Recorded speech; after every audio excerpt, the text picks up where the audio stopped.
மட்டக்களப்பு குருக்கல்மடம் மனித புதைக்குழி தொடர்பான வழக்கு களுவாஞ்சிக்குடி நீதவான் நீதிமன்றத்தின் நீதவான் தர்மலிங்கம் பிரதீபன் முன்னிலையில் இன்று விசாரணைக்கு எடுத்துக் கொள்ளப்பட்டது. தொல்பொருள் திணைக்களத்தின் பேராசிரியர் ராஜ் சோமதேவ, களுவாஞ்சிக்குடி போலீஸ் நிலைய பொறுப்பதிகாரி, மட்டக்களப்பு மாவட்ட குற்றத்தடயவியல் பிரிவின் பொறுப்பதிகாரி உள்ளிட்ட பலர் இன்று மன்றுக்கு சமூகம் அளித்திருந்தனர். இதன்போது குறித்த பகுதியில் களவிஜயம் மேற்கொள்ள மன்றானது அனுமதி வழங்கியிருந்தது. இதற்கமைய களுவாஞ்சிக்குடி நீதவான் நீதிமன்றத்தின் நீதவான் மற்றும் பேராசிரியர் ராஜ் சோமதேவ மற்றும் அதிகாரிகள் உள்ளிட்டோர் குருக்கல்மடம் மனித புதைக்குழி பகுதிக்கு களவிஜயம் மேற்கொண்டனர்.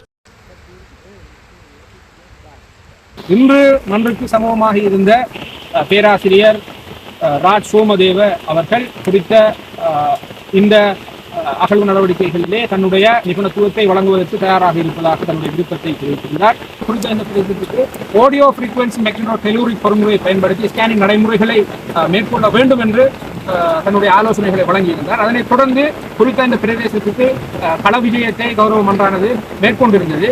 குறித்த பிரதேசத்திலே பார்வையிட்ட பேராசிரியர் அவர்கள் குறித்த இந்த பிரதேசத்தை ஸ்கேனிங் நடைமுறைக்கு உட்படுத்த வேண்டும் என்று தெரிவித்திருக்கின்றார். ஆனால் சடுதியாக மழை குறுக்கமையினால் பாரிய மழை பெய்து கொண்டிருக்கிறது. மழை குறுக்கமையினால் இது தொடர்பான வழக்கு நடவடிக்கைகளை தற்காலிகமாக இடைநிறுத்திய மன்றானது குறித்த வழக்கை மீண்டும் மேலதிக விசாரணைகள் மற்றும் கட்டளைக்காக திகழ்விட்டிருக்கின்றது. அந்த அடிப்படையிலே குறித்த இவ்வழக்கானது மீண்டும் வெள்ளிக்கிழமை கௌரவ களுவாஞ்சிக்குடி நீதவான் நீதிமன்றத்திலே மேலதிக விசாரணைகளுக்காக அழைக்கப்பட இருக்கின்றது.